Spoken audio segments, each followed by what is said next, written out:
Salam alaikum, Azulfilawen, bonsoir.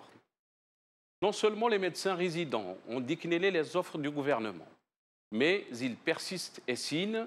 Ils appellent non seulement à la poursuite de la grève, mais aussi au boycott des examens.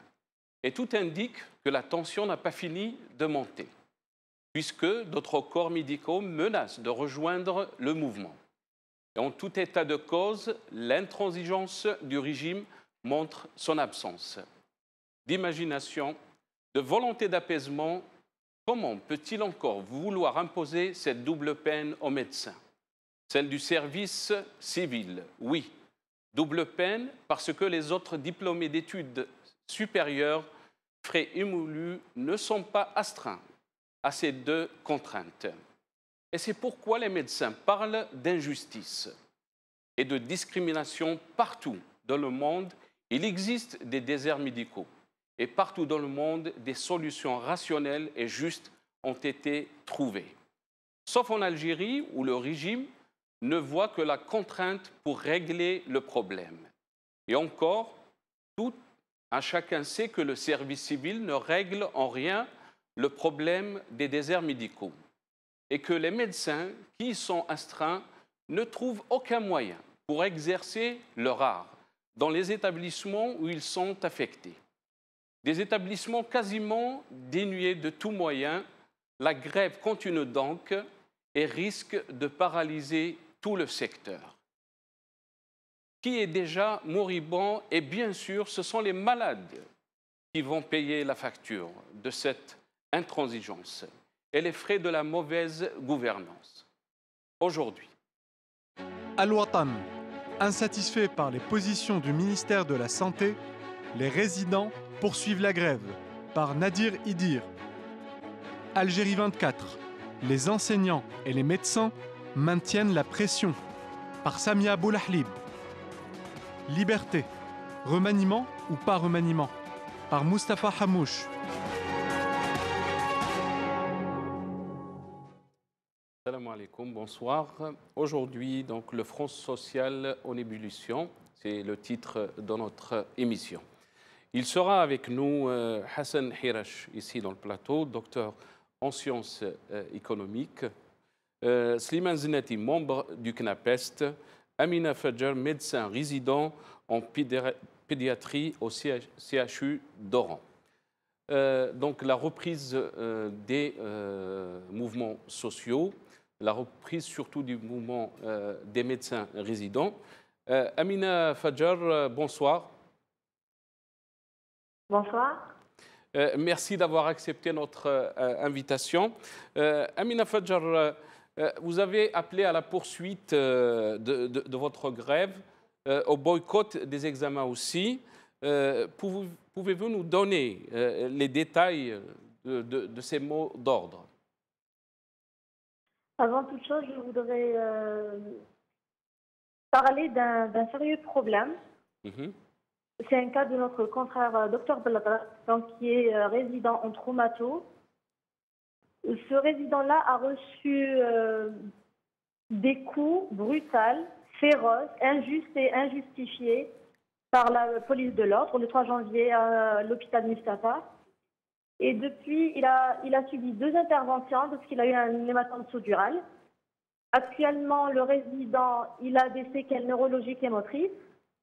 Nous avons supplié le gouvernement pour lui payer une prise en charge à l'étranger, pour qu'il retrouve ses compétences. Mais hélas, ça bloque.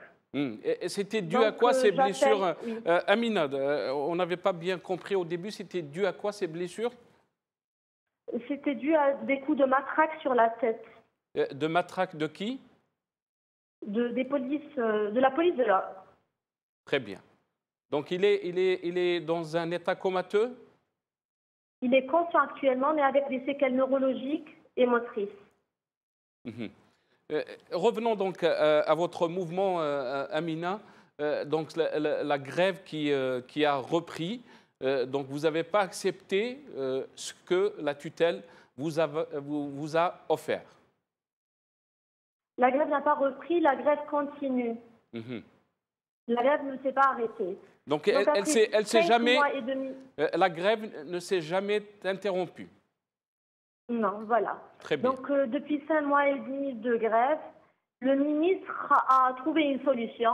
Donc, cette solution était de nous délivrer quelques miettes comme ça, par-ci, par-là, espérant de calmer les jeux. Mais en fait, nous avons pris son PV par une insulte. C'est clairement une insulte. C'est de l'entêtement. Et ce n'est pas comme ça qu'on va résoudre notre crise. Et donc effectivement, nous continuons la grève. Et qu'est-ce que vous demandez à Amina jusqu'à maintenant, où ça bloque? Ça bloque partout.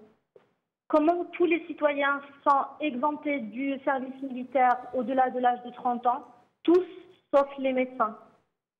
Ça, c'est une décision vraiment discriminatoire et injuste. Donc nous voulons l'abolition du service militaire pour les hommes de plus de 30 ans. Et nous voulons des mesures incitatives au lieu de maintenir l'obligation au service civil.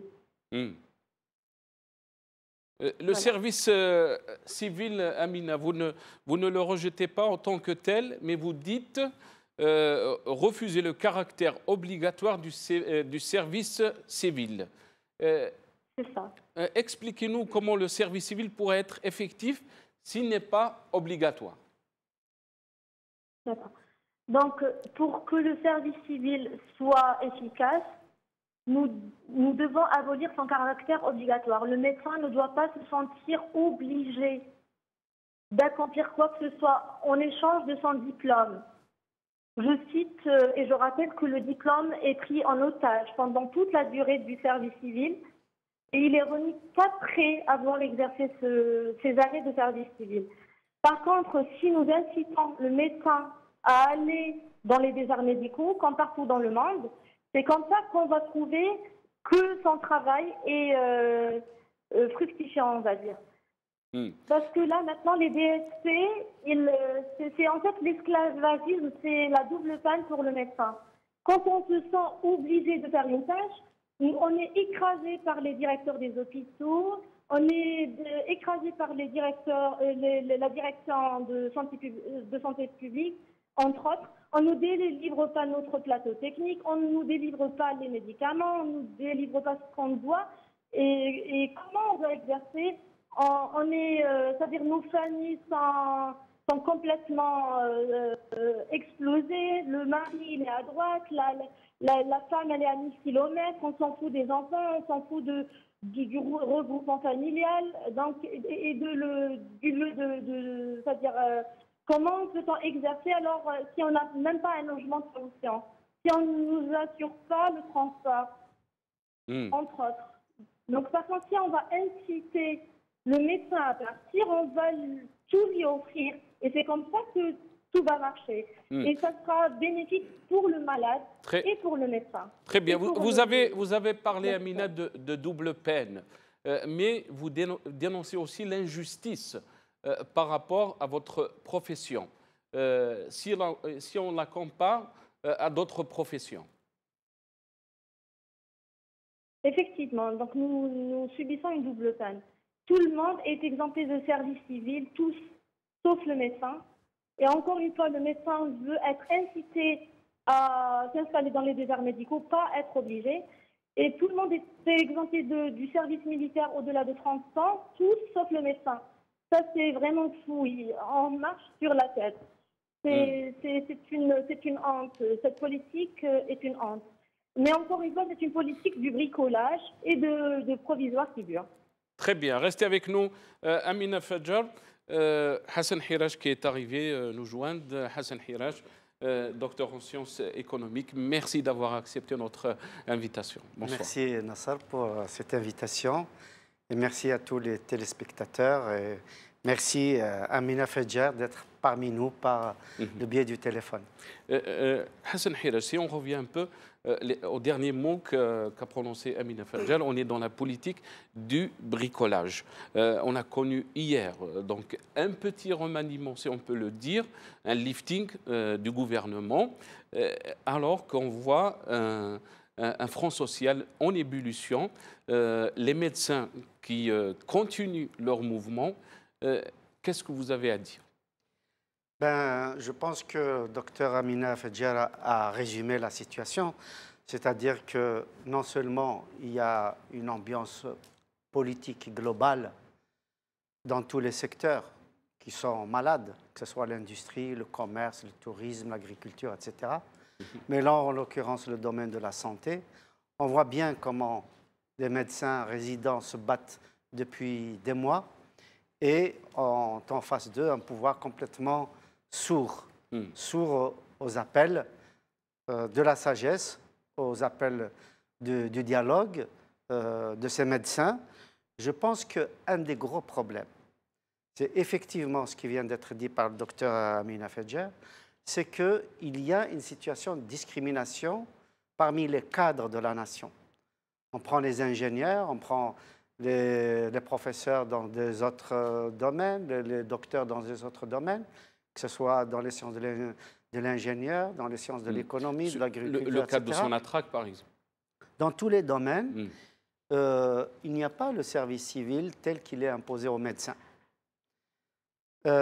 Il y a aussi une discrimination par rapport au service militaire. C'est-à-dire, au-delà des 30 ans, les Algériens sont dispensés du service militaire.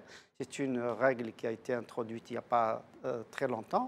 Donc, les médecins, eux, au contraire, sont donc obligés de faire ce service et donc sont discriminés. Moi, ce que je pense, très honnêtement, c'est que tout rentre en fait dans un domaine politique global. Tout rentre dans un domaine d'organisation globale. Si les maires, les présidents d'APC, si les présidents d'APOE avaient beaucoup de prérogatives, avaient des prérogatives réelles, c'est-à-dire qu'ils peuvent travailler en fonction de leur programme pour leur APC ou pour leur APO, pour la wilaya. Eh ben, c'est à eux de prendre des mesures incitatives dans un certain nombre de régions pour attirer le médecin, pour attirer le spécialiste.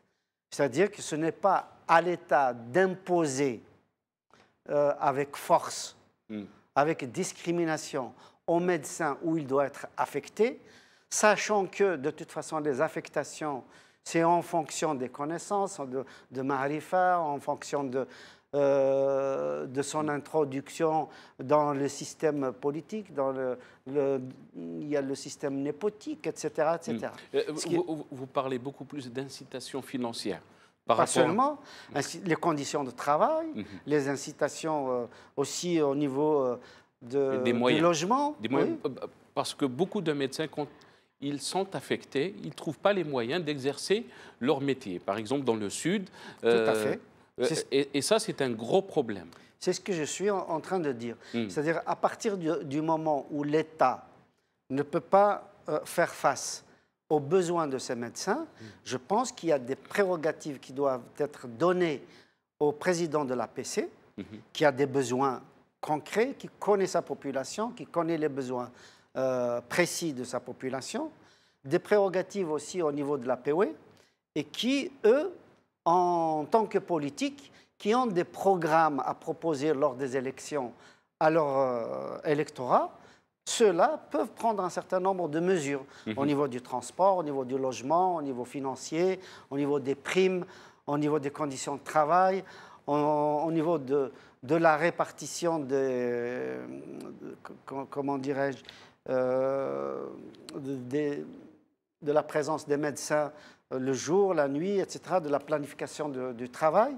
Donc, eux, ils peuvent être à l'écoute parce qu'il y a une proximité. Il faut créer dans ce pays une démocratie de proximité, permettre à l'acteur local et régional de prendre un certain nombre de décisions et de pouvoir attirer vers lui aussi bien des industries, des unités économiques, touristiques, etc. Et évidemment aussi, au niveau de la santé, attirer des infirmiers, attirer des médecins, attirer des spécialistes, ainsi de suite. Très bien, très bien. Slimane Zenati qui est avec nous, donc membre du CNAPEST. Slimane Zenati, bonsoir. Merci d'avoir accepté notre invitation. Bonsoir. Slimane Zenati, donc cette reprise des mouvements sociaux, on a vu l'intersyndicale hier regroupant presque 14 syndicats différents qui ont observé donc, une grève au niveau national. Le dialogue, est-ce que vous pensez que le dialogue est-il au point mort? L'ont très bien souligné les deux premiers intervenants. Et au passage, nous, au CNAPES, on salue la lutte juste et légitime des médecins résidents autour de leurs revendications. Nous souhaitons que leur combat va aboutir au maximum de points de revendication qui sont légitimes et que les pouvoirs publics sont interpellés dans le sens d'une prise en charge réelle et effective de l'ensemble des revendications du monde du travail, des revendications socio-professionnelles. Aujourd'hui, dans notre pays, on assiste à une répression, au non-respect des lois, à l'utilisation des tribunaux, à la violence policière contre des fonctionnaires, contre des travailleurs qui sont en train de revendiquer des choses. Est-ce que, monsieur Zenati, excusez-moi de vous avoir interrompu, monsieur Zenati, est-ce que vous dites ça par rapport à l'activité syndicale? Oui, c'est par rapport à l'activité syndicale. Très bien. Dans notre pays. Déjà, la preuve, hier, il y a une grève nationale d'une dizaine de syndicats autour des dossiers à caractère sociaux relatifs au code du travail, au pouvoir d'achat, au dispositif de départ en retraite, tout simplement parce que le monde du travail aujourd'hui a senti qu'il y a un désengagement total du gouvernement contre à certains acquis sociaux chèrement acquis depuis des années. Très bien. Mais il y a beaucoup qui disent, M. Zenati, si donc le régime n'a pas le choix, s'il cède, il sait très bien qu'il y a d'autres catégories socio-professionnelles qui vont aussi demander leurs droits.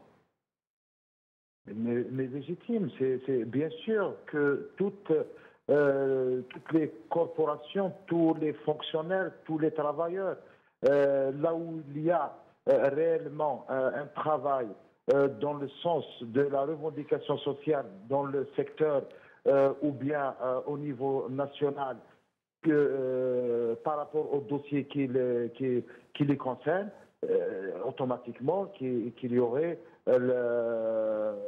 ces mouvements-là et que le gouvernement est interpellé, est appelé à mettre en place le seul et unique mécanisme civilisationnel et de droit, à savoir un dialogue social autour de l'ensemble des problèmes soulevés par les fonctionnaires et le monde du travail.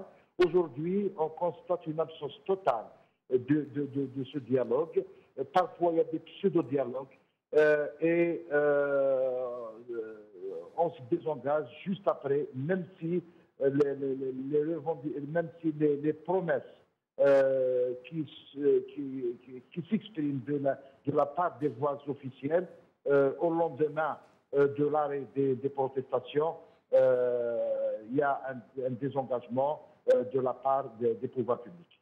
Et automatiquement, le mécontentement, la colère et la pression seront maintenus justement autour de l'ensemble des revendications soulevées. Très bien.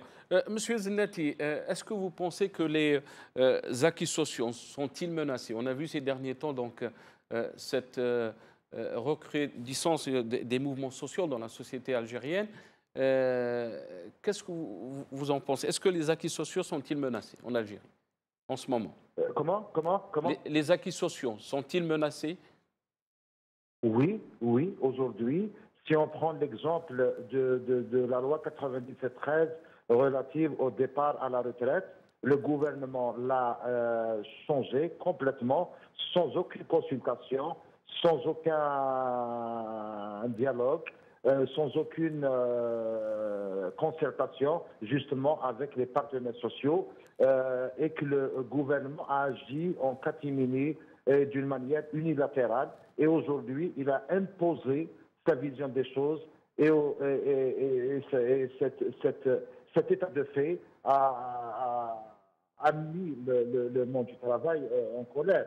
C'est un exemple concret. Aujourd'hui, on assiste à l'élaboration ou à l'établissement d'un code du travail dans les labos sans aucune concertation, sans aucune négociation, même une écoute par rapport à la vision des partenaires sociaux. Ceci inquiète réellement les représentants des travailleurs et des travailleurs d'une manière générale.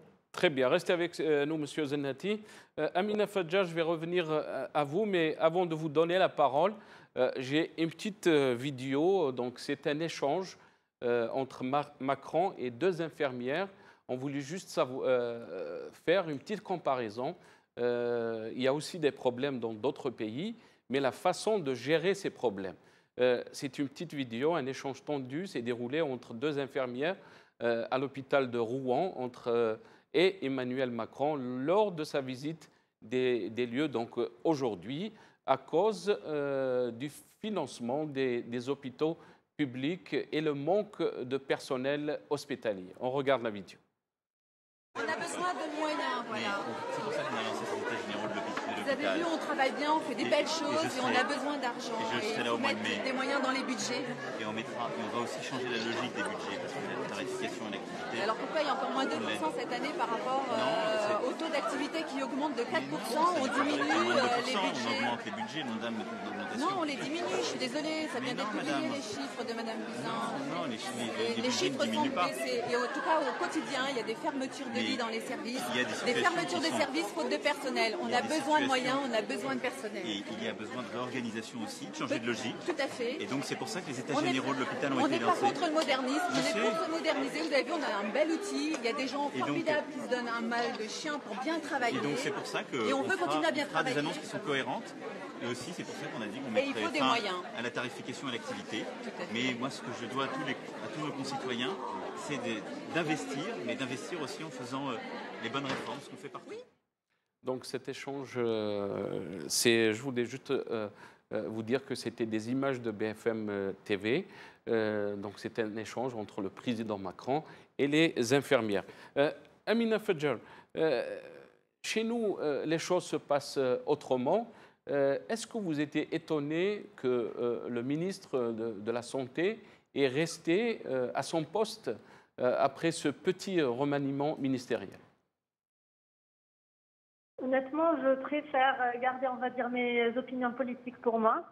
Notre mouvement, il est apolitique et pacifique, mais honnêtement, que dire du ministre de la Santé, pardon. C'est un excellent professeur, mais un administrateur très médiocre, et on l'a vu.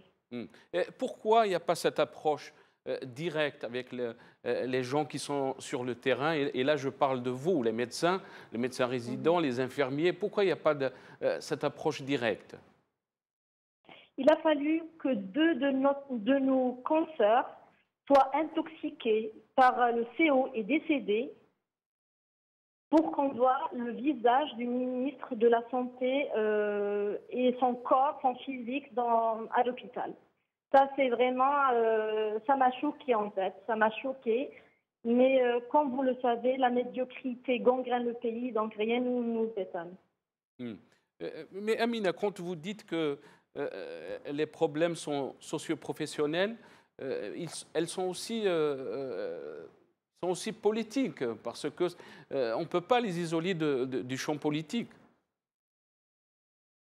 Notre mouvement est sans doute, il commence à se politiser, mais nous ne voulons pas que d'autres corporations, d'autres courants se mêlent à nous. On ne fait partie d'aucun courant politique, on ne fait partie d'aucun mouvement politique et on ne veut pas que d'autres s'incrustent dans notre mouvement. Notre cause est noble et notre cause est celle de sauver la santé en Algérie, sauver l'hôpital algérien qui est mourant. Et comment ça va être votre démarche maintenant, Amina? Donc là, on sait que vous maintenez cette grève, mais comment elle sera votre approche? Le gouvernement et la tutelle maintiennent le bras de fer, maintient la violence, l'entêtement, le mépris. Donc nous, on ne va pas réintégrer nos services. Et tant pis pour l'année blanche, nous n'allons pas passer nos examens tant que nos revendications ne seront pas satisfaites. Nous, notre politique est claire et nette. Si nos revendications ne sont pas satisfaites, on ne va pas travailler. Je ne sais pas, on donne des chiffres, peut-être il y aura un manque de spécialistes de presque de 6 000 personnes, de 6 000 spécialistes. Est-ce que ce chiffre est vérifiable? Est-ce que vous pouvez le confirmer si vous ne partez pas pour passer vos examens? Donc il n'y aura pas de spécialistes. Il n'y aura pas de spécialistes, exactement. Et donc il y aura plus de pression dans les services des hôpitaux. Effectivement. Donc, notre mouvement pouvait être réglé en 3-4 jours. Notre mouvement pouvait être bref et satisfait, comme à l'étranger, par exemple, comme en Tunisie, comme en France jadis. Mais la politique a souhaité la violence et l'entêtement. Voilà. Donc, nous, tant que nos revendications ne seront pas satisfaites, ça ne va pas bouger de notre côté. Vraiment, ça pouvait se régler en une semaine, je vous le jure, mais on a choisi le bras. Ah ben, tant pis. Ça peut être réglé en une semaine, vous dites? Ben, bien sûr. Mais ça fait quand même des mois. 5 mois et demi de grâce. Très bien. Restez avec nous, Amina Fadjar. Hassan Hirash, on ne peut pas s'éloigner de la politique. Est-ce que vous êtes étonné, après ce petit remaniement, ce lifting, que les deux tutelles, donc Ben Ghebrit, Hasbelaoui, ont gardé leur poste? Rien en mettant dans la configuration politique de l'Algérie, malheureusement. Je tiens vraiment à saluer M. Slimane Zenati, à saluer tous les syndicalistes qui font un travail considérable pour défendre les droits des travailleurs d'une façon générale, et particulièrement là dans les secteurs en crise aujourd'hui, en grande crise, et c'est un peu le symptôme de ce qui se passe dans tout le pays, à savoir l'éducation et la santé. On voit très bien qu'il n'y a pas de dialogue entre les pouvoirs publics et les animateurs de ces mouvements, aussi bien des médecins que des enseignants.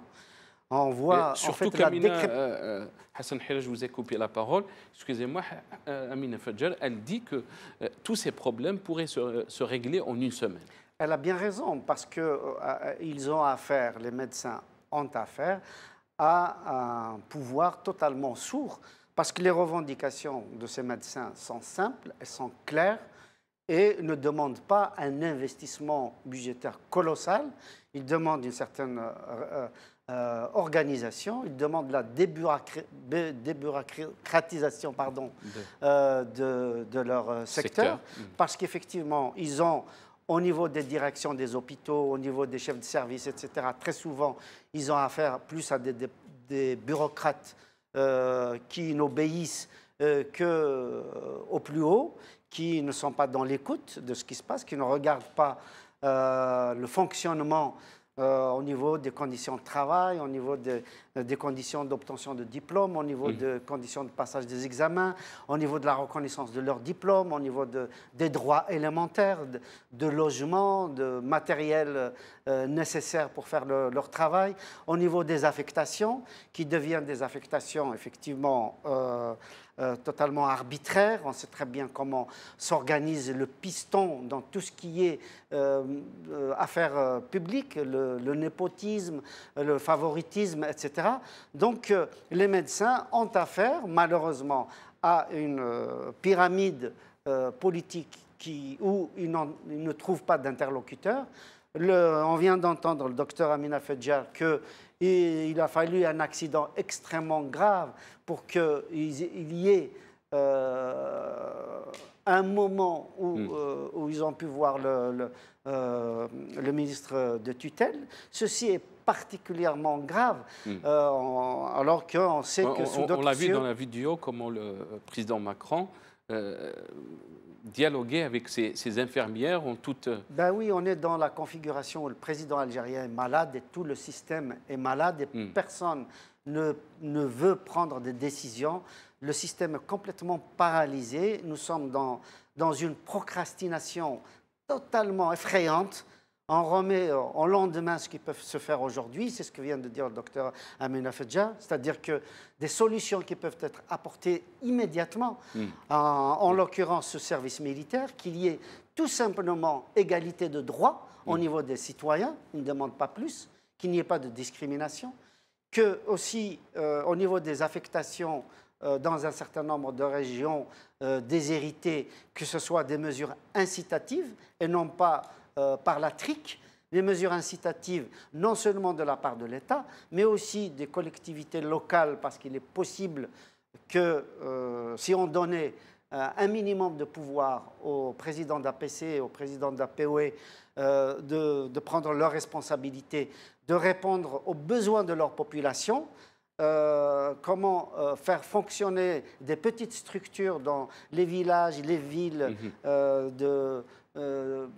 moyennes de l'intérieur du pays. Tout ça est possible autour d'une table, mais à condition que la parole des syndicalistes, que la parole des porte-voix de ces médecins, de ces enseignants, soit écoutée, soit respectée et ne soit pas tout le temps dans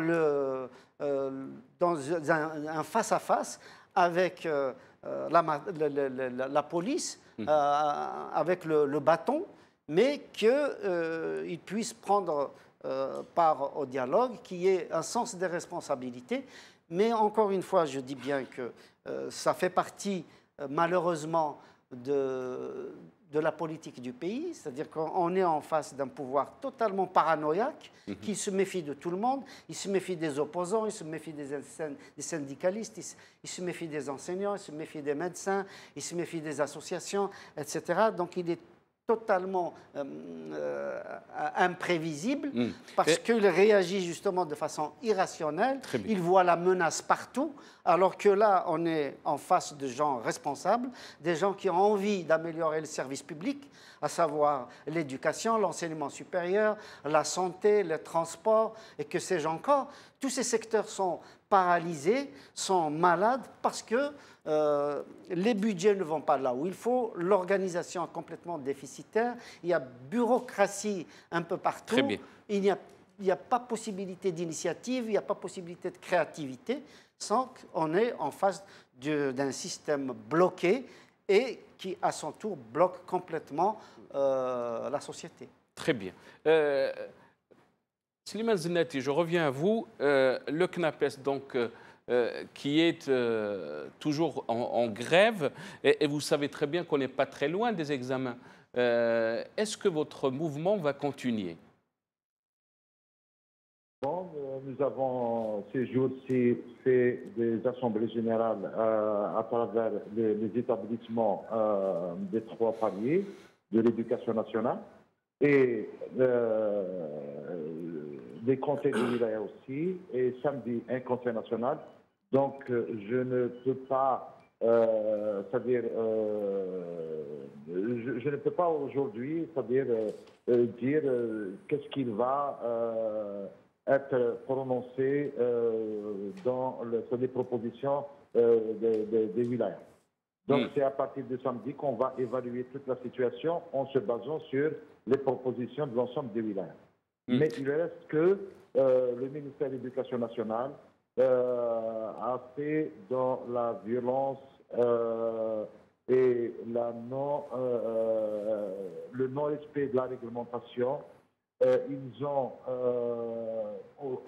fonctionné, les enseignants grévistes, d'un mois complet, en plus de la prime de rendement aussi qui a été fonctionnée presque dans sa totalité. Nous avons laissé les enseignants sans salaire durant ce mois de mars. Quelle est la réglementation qui préconise qu'un fonctionnaire qui fait grève, on va lui amputer totalement son salaire complet, 30 jours sur 30 jours? Comment il va vivre, comment il va travailler, quel est le rendement qu'il va donner? Voilà la politique utilisée justement pour museler toute revendication, tout mouvement à caractère social qui échappe au chapelle des pouvoirs publics. D'un autre côté, on nous demande de travailler avec les élèves, de récupérer tout ce qui s'ensuit, et dans leur pratique, ils ont fonctionné les salaires. Quoique les soi-disant, c'est-à-dire engagements qu'ils viennent de nous déclarer, on ne sait pas leur concrétisation effective sur le terrain. Donc, le mécontentement est de mise et l'inquiétude des enseignants, elle est, c'est-à-dire sans cesse. Et des parents d'élèves aussi, M. Zinetti. Et bien sûr, là, si on évoque les parents d'élèves, c'est vrai, nous sommes reconnaissants et compréhensifs vis-à-vis des inquiétudes des parents au moment où les enseignants étaient en grève. Mais aujourd'hui, où sont ces parents justement pour interpeller les pouvoirs publics et la ministre de dire pourquoi de tels agissements, laisser un fonctionnaire sans salaire, le tabasser, utiliser la police, le mettre le prendre devant les tribunaux. Qu'est-ce que vous attendez d'un enseignant qui a subi tous ces traitements durant toute l'année? Très bien. Monsieur Zinetti, est-ce que ça vous étonne que Mme Benrabrit est maintenue à son poste? Écoutez, nous n'avons pas de problème avec Mme Benrabrit en tant que personne ou bien en tant que ministre de l'Éducation.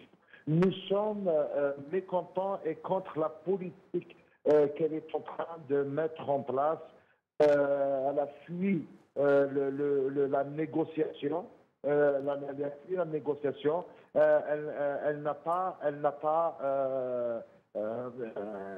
n'a pas cherché tous les voies qui vont nous mettre dans la direction de régler l'ensemble des problèmes soulevés. Madame la ministre, nous n'avons jamais cessé de l'interpeller justement sur ces engagements et les moyens. Des engagements qui n'ont pas été maintenus, M. Zinetti. Monsieur Zinetti, des engagements qui n'ont pas été maintenus. Oui, il y a des engagements consignés sur des PV au niveau national et au niveau de l'État. À ce jour, ils ne sont pas respectés, ils ne sont pas concrétisés. D'ailleurs, c'est ce qui a fait que le CNAPES après une longue attente, c'est-à-dire agi avec une grève. Si les engagements du ministère ont été concrétisés, on n'a pas c'est-à-dire déclenché cette grève illimitée d'un mois. Très bien. Amina Fadjar, est-ce que pensez-vous que la grève continuera à mobiliser autant qu'à ses débuts? Je n'ai pas entendu votre question, pardon. Je vous ai dit, pensez-vous que la grève continuera à mobiliser autant que ses débuts? La grève ne fait que s'amplifier, honnêtement. Même il y avait des gens qui n'étaient pas avec nous au départ, qui le sont aujourd'hui. D'autres corporations menacent et veulent nous rejoindre. Plusieurs activités pédagogiques dans le sud comme dans le nord sont en suspens, c'est-à-dire à notre honneur et parce qu'ils nous soutiennent. Honnêtement, nous avons de plus en plus de force. Donc le mouvement continue. Le mouvement continue tant que nos revendications ne sont pas satisfaites. Nous demandons ce qui nous revient de droit. On ne demande pas des faveurs. On demande nos droits, tout simplement. Très bien. Mais il y a aussi de l'autre côté qui dit que les malades aussi souffrent. N'oublions pas que le résident est un médecin en formation. C'est un médecin qui est tout le temps assisté, tout le temps chaperonné, qui ne prend aucune décision de lui-même. Il est tout le temps assisté. Donc nous sommes des étudiants en formation. Les médecins diplômés ne sont pas actuellement en grève dans les hôpitaux. C'est à eux de prendre en charge les malades. Ils ont toujours pris en charge les malades. Est-ce qu'il y aura toujours des négociations avec la tutelle? Est-ce qu'il y a des... Oui, allez-y. Nous attendons que la tutelle se manifeste. Nous attendons que le ministre se secoue. Parce que le PV, c'était une insulte. N'était pas autre chose qu'une insulte. Donc nous attendons de réelles réponses de la tutelle. Très bien. Merci beaucoup Amina Fadjar. Merci beaucoup d'être avec nous. Hassan Hirash, si on revient un peu au volet politique, quelle est votre lecture par rapport à ce petit remaniement? Est-ce qu'on est dans la continuité du système? À l'évidence, parce que de toute façon, ce n'est pas un changement de 4 ministres qui va changer un système politique que nous avons depuis... Est-ce que c'est de la diversion? Est-ce que c'est du... on est en train de gagner du temps? Pourquoi ce changement maintenant? D'abord, ce n'est pas un changement qui a énormément de conséquences. Le changement de 4 ministres, on voit bien que c'est des ministères qui n'ont pas véritablement d'importance, à part peut-être le ministère du Commerce, où il y a une instabilité, effectivement, notamment par rapport aux partenaires étrangers, mais aussi aux partenaires locaux, à savoir les entreprises, surtout les entreprises publiques et privées, qui aujourd'hui souffrent de la bureaucratisation, souffrent des règlements qui changent pratiquement chaque semaine, souffrent d'un manque d'intérêt à la production nationale, l'industrialisation. Ils souffrent des difficultés à avoir des financements à l'extérieur, d'avoir des inputs, d'avoir une organisation pour pouvoir exporter, ainsi de suite. Je peux multiplier. Ils souffrent de la fiscalité, ils souffrent d'un manque de droits, ils souffrent de l'injustice. Il n'y a pas de recours possible. On sait très bien qu'il y a... Il y a tant d'urgence, on le voit dans vos arguments. Mais pourquoi freiner cette urgence? Je pense très honnêtement qu'il y a une espèce de mentalité politique qui est née depuis 1962, à savoir que tout changement qu'il y a eu jusqu'à présent en Algérie, changement non pas de système, mais changement brutal au niveau de la classe politique, ça a toujours été des coups d'État. Je parle depuis l'assassinat d'Abban Ramadan, on arrive en 1962, la constituante qui a été complètement balayée par Boumedienne et Ben Bella, le coup d'État de Boumedienne contre son mentor, le coup d'État de 91, le coup d'État de 99. On a vu comment des candidats sérieux, comme Mehri, comme Aït Ahmed, comme Hamarouche, etc., qui ont dû se retirer parce que l'armée avait imposé Abdelaziz Bouteflika comme candidat justement des services et de l'armée. Donc il y a une espèce d'immobilisme depuis 1962, d'immobilisme qu'il n'y a pas d'alternance, un immobilisme qui se traduit par la bureaucratie, qui se traduit par la peur de l'innovation, la peur des réformes, la peur du changement. On est dans un système de procrastination, c'est-à-dire remettre aux générations futures ce qui peut être fait aujourd'hui, alors que nous sommes dans une crise absolument totale, monsieur Nassar.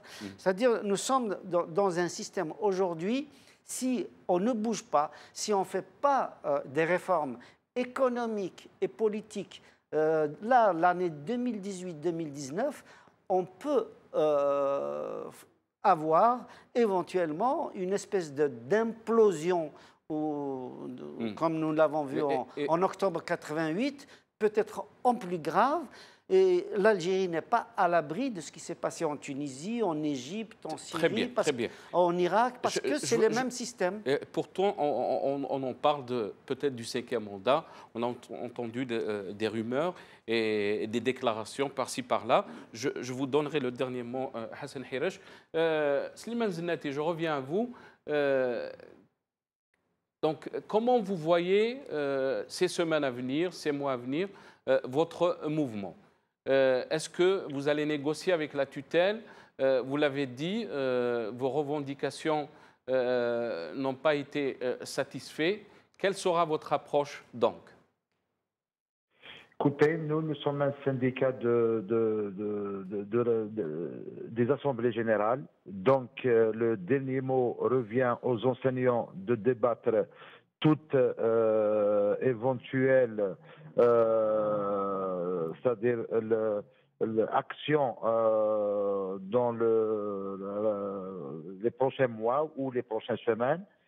Nous tenons pertinemment à l'ensemble des revendications soulevées.